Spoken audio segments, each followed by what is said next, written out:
너 그 소식 들었어? 고발뉴스에서 마트를 한대. 어디로 가야 돼? 가긴 어딜까? 인터넷 쇼핑몰이라고. 포털에서 고발마트를 검색해봐. 어마어마하게 많은 제품들이 은하계 최저가로 공급되고 있어. 고발마트 함께 해주시면 정말 감사하겠습니다. 고발마트에서 만나요. 뭐, 근데 얘들은 이거 쓰레기 짓을 해도 그랬습니다. 너무 복잡하게 해가지고, 이렇게 우리가 집중해서 막 파헤쳐야, 와, 진짜 개쓰레기들이다라는 거를 느끼는데, 관심이 없는 사람들 이거 모르니까 너무 답답합니다. 저희 방송을 좀 공유를 좀 많이 해주시고, 네. 주변에 이거를 간단하게라도 좀 우리 시청자분들이 알려주셔야 될 것 같아요. 네. 오세훈의 위험성은 그런 공동체 마인드가 없는 상태에서 서울시장이 됐을 때 얼마나 많은 이해충돌이 더 발생할 수 있겠는가 하는 우려인 것입니다. 당장 지금 서울시를 재개발, 재건축 뭐 다 풀어준다는 거 아닙니까? 위험하죠. 근데 정말 위험한 사건이 있었습니다. 오세훈 재직 중에. 그거 바로 파이시티 사건입니다. 이 파이시티 사건이 뭐냐면 그 당시에 2012년 당시에 언론들이 MB정부 하에 완전히 잠들어 있을 때야. 거의 보도가 안 됐어. 기억이 안 나실 텐데 파이시티라고 하는 2조 4천억짜리 양재동 그 터미널인데요. 그 화물 터미널 자리인데 정권 실세들이 다 개입해가지고 인허가를 봐준 거야. 최시중으로부터 시작해서 최시중의 전화를 또 당시에 민정수석이고 나중에 법무장관 된 권재진 뭐 이런 사람들이 다 전화 받고 뭔가를 했다는 거 아닙니까? 자, 그런데 중요한 것은 그 파이시티 측이 파이시티 대표가 대선 이전부터 계속 이명박 캠프죠. 매달 5천만 원씩 줬대요. 정치자금을. 이게 정치자금 수사로 이어져야 될 사안이었어. 뭐 받은 돈만 뭐 한 6억 정도 확인이 됐는데 더 됐겠죠. 항상 뇌물, 비자금 사건은 드러나는 게 빙사일각이다 이렇게 보시면 돼요. 파이시티 민원을 받은 사람이 당시 최수중이고 권력기관의 전방위 청탁을 했어. 그래서 권재진, 권혁세 이런 사람들 당시 정권 실세들이 다 연관이 됐다는 사건인데 왜 이런 문제가 제기됐냐면 그게 2조 4천짜리고 교통 그 고속버스 그 양재동 쪽 인터체인지 항상 막히는 쪽이잖아요. 거기다가 화물 터미널을 지어야 되는데 백화점 막 이런 것들까지 인허가를 해줘 버린 거야. 그것 때문에 그 과정에서 이제 로비가 들어간 건데요. 그래서 결과적으로 최시중, 박영준까지 기소가 됐어요. 대단히 큰 사건이었죠. 기억 안 나시죠? 젊은 분들은 기억 안 나실 거예요. 그래서 이게 대선 자금 수사로까지 이어지나 마나 그랬던 사건인데 대선 자금으로 이어졌습니까? 이어지지 않았죠. 그리고 대부분 솜방망이 수사로 끝났어요. 당시에 최시중으로부터 로비 전화를 받은 게 민정수석이었던 권재진이었는데 권재진은 법무장관으로 가서도 전화를 받았어요. 그런데 언론들이 단 한 곳에서도 최시중은 물론이고 박영준 그리고 민정수석이다가 법무장관 했던 권재진을 인터뷰 안 했어. 근데 딱 한 기자가 인터뷰를 했어. 저랑 되게 친한 기자예요. 얼굴이 좀 크고 노래를 잘 불러. 위아더 잠시 뒤에 그 인터뷰를 공개해 드릴게요. 그 인터뷰부터 가고 할까? 요겁니다. 제가 요 방송을 파이시티를 파헤치겠다고 취재를 시작하고 나서 MBC에서 손바닥 뉴스를 없애버렸어요. 그러니까 저는 사실 파이시티 사건을 취재한 마지막 기자예요, MBC에. 근데 이제 요거는 제가 아직 MBC에서 잘리진 않았지만 2012년 7월에 고발 뉴스라고 하는 유튜브를 개인적으로 만들어서 취재에 올린 영상입니다. 제가 짧은 한 2분 정도 클립만 보여드릴게요. 당시 파이시티 현장에서 취재를 하고 이어서 당시 최시중의 로비를 받았다고 알려진 권재진 법무장관을 제가 인터뷰하는 장면입니다. MB정부 출범 직전이나 그렇죠. 또 초기 상황이란 말이에요. 이명박 씨가 서울시장을 할 때에서부터 MB정부 출범으로 이어지는 그 과정에 이 로비가 집중적으로 이루어졌다고 하는 사실입니다. 문제는 네. 그때 당시 초반부터 개입이 돼 있었던 인사들이 네. 지금도 대한민국 요직에 그대로 있다는 거죠. 가장 중요한 특성은 인맥이 그대로라는 겁니다. 그러니까 서울시장 인맥이 청와대로 그대로 간 거죠. 그러니까 청와대로 그대로 간 거야. 그러니까 서울시장 때 이 파이시티와 인허가들을 하던 그 인맥이 청와대로 그대로 흘러들어간 거고, 이걸 이어받은 게 오세훈입니다. 오세훈 때 그 측근들이 다 뇌물을 받았어요. 그 측근들이 다시 재소집됐어. 오세훈이 서울시장 나온다니까. 바로 그 포인트를 지금 지적을 해야 되는 거예요. 이명박이 서울시장 때 해먹었던 바로 그 파이시티를 청와대에서도 하다가 최시중, 권재진이 결국 로비를 했던 것이고, 마찬가지로 그 뒤 이어받아서 했던 오세훈 측근도 다 먹었는데 오세훈만 안 걸려 들어간 거예요. 그때 검찰이 수사를 제대로 안 해서. 근데 다시 그때 돈 받아 처먹었던 자기 수하 측근들이 다시 지금 오세훈 캠프를 주도하고 있어요. 그 캠프에서 재건축, 재개발 이걸 다시 풀어주겠다고 하면 또 엄청난 인허가 문제가 발생할 텐데, 과거에 해먹다가 깜빵 갔던 애들이 다시 들어와서 이거를 실세로서 주도하고 있다니까요. 그 문제를 지금부터 우리가 집중적으로 제기를 해야 됩니다. 그 관련해서 저희가 취재한 내용을 여러분들에게 제공을 해드릴게요. 뒤에 보이는 게 파이시티 그 폐허입니다. 지금 광활한 폐허가 아직까지 있죠. 자, 이어 가겠습니다. 지금 여기 나오는 중요한 사람들, 뭐 최시중이라든지 혹은 뭐 권재진 혹은 뭐 이른바 또 왕차관 이런 분들은 대개 다 서울시에 있을 때부터 계속해서 일을 같이 해왔고 그대로 청와대에 가거나 뭐 방송통신위원회에 가거나 혹은 뭐 국무총리실에 가거나 어떤 그런 것으로 역할이 좀 더 권한이 좀 더 커진 거죠. 단적인 예가 바로 권재진 씨, 현재 이제 법무장관으로서 이 사안을 네. 사법적으로 올바르게 드러날 수 있도록 총괄 책임을 져야 되는 분인데, 이분이 당시 청와대 민정수석으로 있으면서 관련한 로비의 대상이었단 말이죠. 자, 이제 권재진을 만나러 갑니다. 이때가 이제 MBC에서 손바닥 TV가 저희가 파이시티 취재를 한다는 이유로 해서 폐지되고 나서 손바닥 뉴스에 있던 스태프들이랑 그냥 주먹 카메라로 방송을 제작할 때예요. 그래서 카메라가 조금 전에 보셨던 것처럼 카메라가 좀 주먹 카메라고 마이크도 이렇게 젓가락에다가 이렇게 꼽은 이런, 이게 마이크가 아니에요. 일반 수신기가 없어가지고 그냥 와이파이 기기로 지금 방송을 하고 있는 겁니다.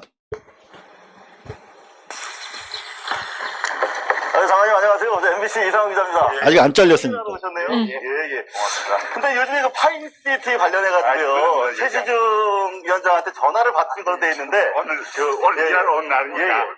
그냥 일단 기다릴게요. 근데 그 어떤 할 말이 없어. 예, 아니 근데 혹시 수사에 혹시 방해가 된다고 생각하지 않으세요? 장관님! 장관님! 장관님, 저 거들어 보시니까 어떠세요? 보람이 좀 있으세요? 농사지러 온 거예요.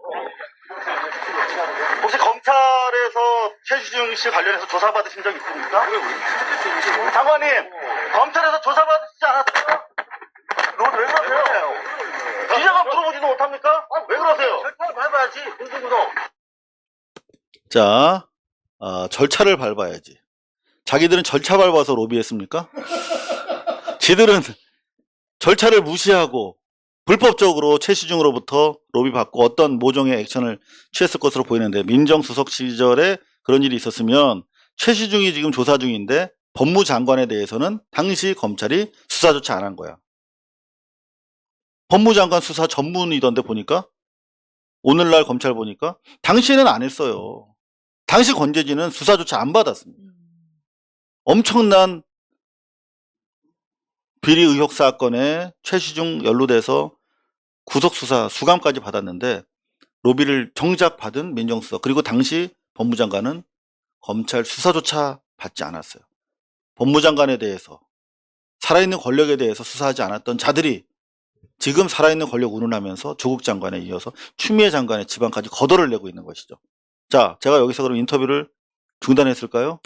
계속 하실 1시간 동안 뒷모습이. 무슨 뭔가 기자놈들이 와가지고 기레기들이랑 인터뷰하는 거 다 기다렸다가 다시 도전합니다. 기레기들과 인터뷰는 응해주고 있어요. 얘들은 질문을 안 하니까.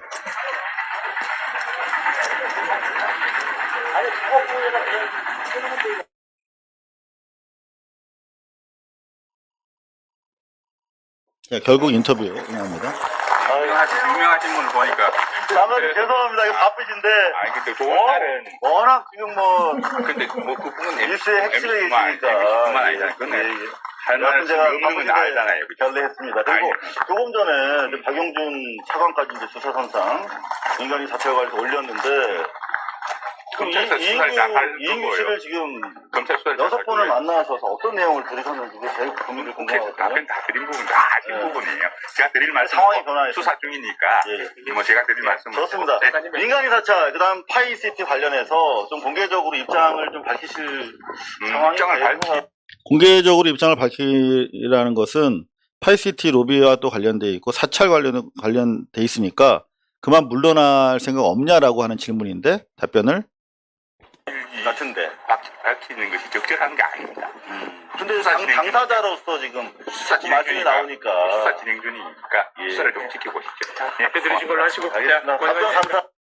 답변 감사합니다. 이러고 있어요. 우리 원론적인 이야기를 네. 하고 그래도 저게 이 파이시티 관련해서 유일하게 권재진에게 인터뷰를 시도하고 답변을 받은 대한민국에서 유일한 자료입니다. 여전히 파이시티와 관련해서 파헤쳐지지 않은 내용들이 대단히 많이 있고요. 더 이상 이제 권재진 법무장관은 인터뷰를 할 수가 없어요. 사망했습니다. 2020년에 47세 젊은 나이로 사망을 했네요. 그렇다고 진실까지 땅에 묻을 수는 없습니다. 기본적으로 오세훈 씨가 다시 파이시티와 관련해서 중요한 역할을 가지고 있었던 오세훈 씨가 돌아왔기 때문에 이 파이시티 다시 파헤쳐져야 된다고 생각을 합니다. 왜 그러냐면 몇 가지만 더 말씀을 드릴게요. 오세훈의 복심이라고 떠오르는 사람이 있어요. 지금 미디어 오늘에서 인터뷰를 한 건데 여기 보면은 방송 독립성 침해 우려가 있지 않느냐, TBS 예산 자르는 게 거기에 대해서 독립성을 종합적으로 검토하겠다는 내용이다 라며 답변한 사람이 있죠. 누굽니까? 강철원 오세훈 서울시장 후보 캠프 정책실장이네요. 정책실장인데 강철원이라는 사람입니다. 철원, 연천, 철원, 포천. 자, 철원이야, 철원. 강철원. 그 사람이 정책실장을 맡고 있다고 돼 있죠. 자, 요 기사에서는 강철원 씨가 뭐를 맡고 있는지 한번 보십시오. 오세훈을 돕는 사람들 누구? 이렇게 돼 있는 매경 기사인데요. 여기 보면은 여기 뭐라고 돼 있습니까? 서울시 정무조정실장. 최측근으로 꼽히는 인사가 바로 강철원 정무조정실장인데 현재 비서실장을 맡고 있다. 이렇게 돼 있어요. 그러니까 정책실장과 비서실장을 겸하고 있으면 뭡니까? 그게 바로 오른팔이라는 뜻이에요. 비서도 하고 정책도 하고 복심이면서 일정과 메시지를 다 관리한다는 뜻이에요. 자, 그 강철원은 초선이던 오세훈의 16대 국회의원 시절부터 보좌관이야. 그리고 서울시장 당선된 이후에는 인수위원회 간사를 맡았어. 핵심인 거예요, 바로. 그냥 집사장인 거야. 그리고 서울시 홍보기획관으로 4년 동안 일했고, 그리고 연임에 성공하자 정무조정실장을 맡았어. 오른팔입니다. 자, 그랬던 강철원이 바로 파이시티에서 가장 핵심적인 비리 연루자예요. 파이시티에서 인허가 과정에서 파이시티로부터 돈을 받고 서울시 관련 국장들에게 청탁한 자입니다. 무슨 말이에요? 서울시 공조직 국장들이 인허가 정결권자라며 그 국장들을 구워 삶아가지고 수천만 원을 수수한 혐의로 불구속 기소됐다가 법정 구속돼서 실형을 살고 나온 사람입니다. 이런 사람은 다시 공직에 들여서도 안 되고 이런 유사한 일을 해서도 안 되지요. 바로 대규모 인허가 사업에 서울시 담당 국장들에게 뇌물을 전달했다가 잘려가지고 살다 나온 사람이잖아요. 자연인으로서 살아가는 거는 뭐라고 할 수 없지만 똑같이 또 인허가가 엄청나게 지금 서울시장이 되면 재개발 뭐 다 풀어주고 재건축 해주겠다고 했는데 얼마나 많은 인허가 사안이 생기겠습니까? 그때 또 그런 것들을 컨트롤 타워로서 역할하게 될 사람이 또 강철원이야? 그걸 또 오세훈이 하고? 그럼 또 브로커들한테 뇌물 받아가지고 또 어디 전달하고 그러겠네요. 우리 저 박지희 씨가 잘하는 말 있잖아요. 뭐요? 한 번이 쉽지 두 번이 어렵냐. 그렇죠. 이런 사람을 쓰고 지금 일을 하고 있는 거예요. 얼마나 국민들을 우습게 봅니까? 더구나 실제로 이 파인시티 관련해서 인허가 회의를 주재했던 게 오세훈입니다. 요거는 사실은 검찰 수사를 받아서 조국 장관 같이 만약에 털린다면은 이게 무상급식 사안이에요. 이거는 실제로 이게 파인시티와 관련해서 꾸준히 문제가 됐던 것은 바로 이게 도시계획 관련법상 유통 업무 설비에 들어설 수 없는 업무 시설. 그러니까 이게 화물 터미널을 재정비하는 거거든요. 그러니까 이를테면 백화점이나 오피스텔 이런 게 들어오면 안 되잖아요. 근데 그 유통 업무 설비에 들어설 수 없는 업무 시설을 사무소라고 억지 해석해서 결국은 백화점 이런 것들을 다 넣어준 거지. 어마어마한 인허가 비리가 실제로 저질러졌어요. 오세훈 때 완성이 된 겁니다. MB 때 시작이 돼서. 근데 이거는 그러면 오세훈이 정말 운 좋게 잘 빠져나갔네요. 빠져나간 게 아니라 당시에 민정수석이었던 자가 이거를 막으라고 법무장관으로 갔고 네. 법무장관 자리에서 사실상 이 수사를 죽인 거죠. 오세훈이 제대로 수사가 들어갔으면 오세훈의 오른팔이 3천만 원만 받았을 리도 만무하지만 그쵸. 실제로 그 받은 돈이 오세훈에게 흘러들어가지 않았다는 증거가 어디 있습니까? 수사가 들어갔어야죠. 그리고 오세훈이 실제로 이 파이시티 인허가 회의를 주재해서 결과적으로 인허가가 났으면 오세훈에 대한 대가성이 최소한 규명이 되는 수사가 이루어졌다면 오세훈은 감옥에 갔다 왔거나 최소한 다시 인허가의 최수장으로서 그린벨트를 풀어주고도 자기가 몰랐다라고 오리발 내미는 그런 무책임한 정도의 사람이 아니라 실제로 이렇게 인허가 책임 선상에서 해먹었던 스태프들을 데리고 다시 돌아왔다는 건 또 해먹겠다는 뜻 아닙니까? 근데 여러분들이 뽑아야 됩니까? 이런 얘기를 우리 박영선 후보가 보다 공세적으로 남은 기간 동안 가열차게 문제 제기를 해 주셨으면 좋겠습니다. 사실 저희가 손바닥 뉴스라고 하는 MBC에서 제가 보도국에서 MB정부 하에 취재할 수가 없어가지고 자원에서 내려가서 만든 게 손바닥 뉴스라고 하는 프로그램인데 여기서 파이시티 르포를 예고한 직후에 폐지가 됐어요. 그래서 조금 전에 보신 방송은 그야말로 그냥 주먹 카메라에 이렇게 가짜 마이크로 고발 뉴스를 유튜브 채널 만들어 가지고 올렸던 내용입니다. 실제로 파이시티 손바닥 뉴스 폐지에도 파이시티 비리 계속 보도하겠다고 하는 약속을 지킨 결과물인데요. 10년 전 영상을 저희가 보여드린 이유는 과연 그럼에도 불구하고 고양이에게 생선관계를 맡길 수 있는 것인가? 라고 하는 어제 미처 우리 박영선 후보가 묻지 않은 질문을 던지기 위해서 저희가 영상을 보여드렸습니다. 자, 파이시티. 지금 시장 되면 일주일 안에 재건축, 재개발 다 푼다는데 파이시티 관련해서 오세훈은 아직 사과한 적이 없습니다. 자기 측근들이 파이시티로부터 돈 받아먹고 들어갔지만 사과조차 하지 않은 인물이 또다시 그 위험한 일을 벌이겠다고 합니다. 여러분 절대 좌시해서는 안 되겠습니다. 자, 부산을 잠시 다녀와야 될 텐데 부산 다녀오기 전에 자 광고 간단히 전해드리고 근데 얘들은 이어가도록 쓰레기 짓을 해도 하겠습니다. 너무 복잡하게 해가지고 이렇게 우리가 집중해서 막 막 파헤쳐야 와 진짜 개쓰레기들이다라는 거를 느끼는데 관심이 없는 사람들 이걸 모르니까 너무 답답합니다. 저희 방송을 좀 공유를 좀 많이 해주시고 네. 주변에 이거를 간단하게라도 좀 우리 시청자분들이 알려주셔야 될 것 같아요. 네. 고발뉴스는 여러분의 자발적 후원에 힘입어 운영되는 대한매체입니다. 자본과 외압에 흔들리지 않는 언론으로 키워주십시오. 후원 신청은 지금 고발뉴스닷컴에서 접수 중입니다. 여러분의 많은 참여를 부탁드립니다. 감사합니다.